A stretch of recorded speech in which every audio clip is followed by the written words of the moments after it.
Hi, I'm Lori Grunin, Senior Editor with CNET, and this is the Nikon D7000.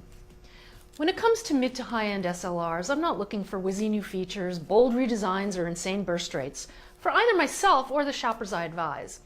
To me, the perfect camera in that class just gets out of the way between my eye and the final photograph, and sometimes video. But shooting with the D7000 frequently came close to delivering the photographic rush in a way I haven't felt in way too long. It's not the right camera for everyone, and it's not the best at everything. But its combination of design, features, performance, and photo quality for the price earns it an editor's choice.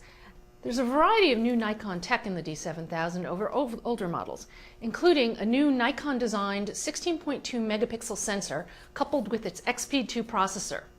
With this pairing, Nikon ups its analog to digital conversion to 14-bit processing. There's also a new metering sensor and more sophisticated autofocus system.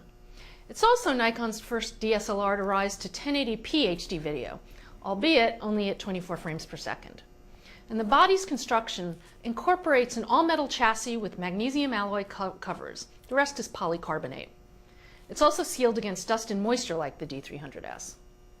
It's not a lightweight camera, but it feels very sturdy and well built, with a solid grip and enough heft to offset the weight of many heavy pro lenses. The viewfinder's lovely, especially compared to the dim, squinty ones found in the cheaper SLRs. It's relatively bright with 100% scene coverage, an optional grid overlay, and large autofocus area indicators.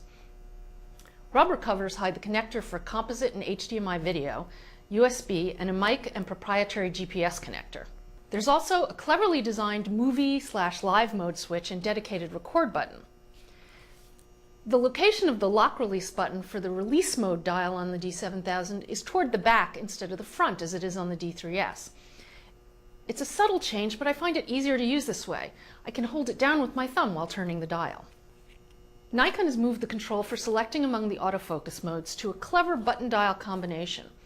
And the camera uses a redesigned battery grip that supports AA batteries in addition to Nikon's proprietary lithium-ion power. Of course, I still have a few quibbles with the design, though there are no showstoppers. For instance, Nikon sticks with the traditional vertical arrangement of buttons down the left side of the LCD. They feel identical, which requires that you pay a little more attention than I'd like when you're using them. The photo quality is first rate. And despite the resolution increase, it stands up very well against the D300S as well as most competitors. Though I'd probably say this D7000's JPEG photos are clean up through only ISO 800, they remain good through ISO 1600. By ISO 3200, shadow detail gets pretty noisy.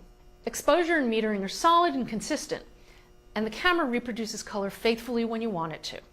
However, when you compare the neutral picture control setting to all of the others, you can tell that the camera's pushing the contrast to the point where you actually start to lose shadow detail. The video looks solid, but not standout. It's sharp, but there's a little more color noise and moire than I'd like. The full-time autofocus is pretty useless. Not only is it too easily confused, like most contrast autofocus systems, it hunts a lot.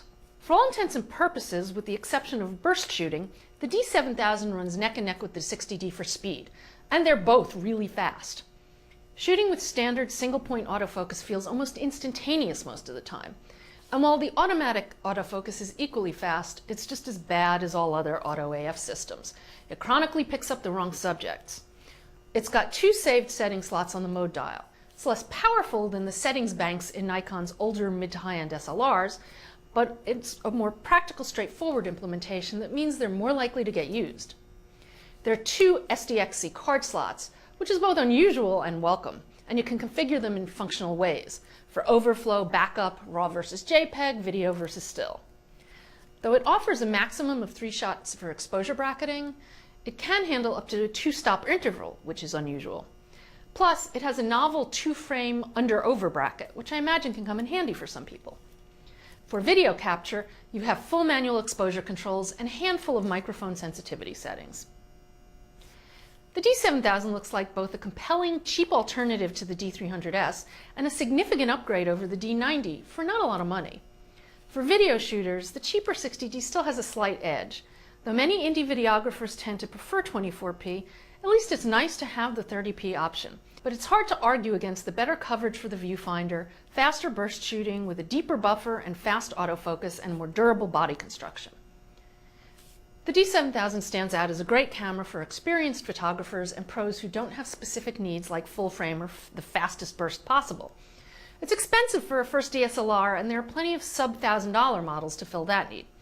But if you're ready to replace your current DSLR with something a little more powerful, a look at the D7000 should top your to-do list. I'm Lori Grunin, and this is the Nikon D7000.